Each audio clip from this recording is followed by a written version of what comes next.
Hello बच्चों, let's see this question. तो इस क्वेश्चन में अपन को क्या बोला है कि अपन ये जो कैल्शियम का जो अपने पास न्यूक्लियस है, इससे इजी होगा प्रोटॉन निकालना, जबकि उससे अगर अपन न्यूट्रॉन निकाले तो। और इसका रीजन दिया है कि न्यूक्लियस के अंदर न्यूट्रॉन पे सिर्फ अट्रैक्टिव फोर्सेस लगते हैं और प्रोटॉन पे एक दूसरे के अंदर रिपल्सिव फोर्सेस भी होते हैं। तो ये क्वेश्चन करने में जो की कॉन्सेप्ट यूज होगा वो होगा स्टेबिलिटी ऑफ न्यूक्लियस। तो अपन को पता है कि न्यूक्लियस के अंदर जो न्यूट्रॉन्स होते हैं वो न्यूक्लियस को स्टेबिलिटी प्रोवाइड करते हैं, क्योंकि प्रोटॉन्स तो वैसे भी एक दूसरे को रिपेल कर रहे होते हैं। तो न्यूक्लियस को स्टेबिलिटी प्रोवाइड करने के लिए न्यूट्रॉन्स होते हैं। जिस न्यूक्लियस में न्यूट्रॉन्स कम होते हैं वो न्यूक्लियस अनस्टेबल होता है।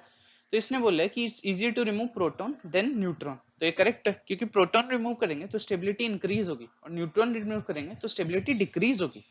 तो वो काम इजी होता है जिसके अंदर स्टेबिलिटी इंक्रीज होती है, क्योंकि उससे एनर्जी रिलीज होती है। तो असर्शन है वो करेक्ट हो जाएगा।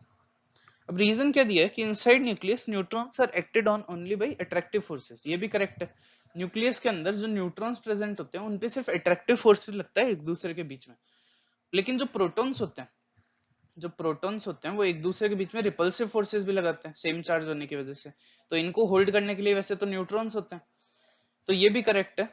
ये भी करेक्ट है। और इसका जो असर्शन है, इसका एक रीजन ये भी हो सकता है कि न्यूट्रॉन्स के बीच में सिर्फ अट्रैक्टिव फोर्सेस होते हैं और प्रोटॉन्स के बीच में रिपल्सिव फोर्सेस होते हैं। और इसका एक रीजन ये भी हो सकता है कि न्यूट्रॉन स्टेबिलिटी प्रोवाइड करते हैं न्यूक्लियस को।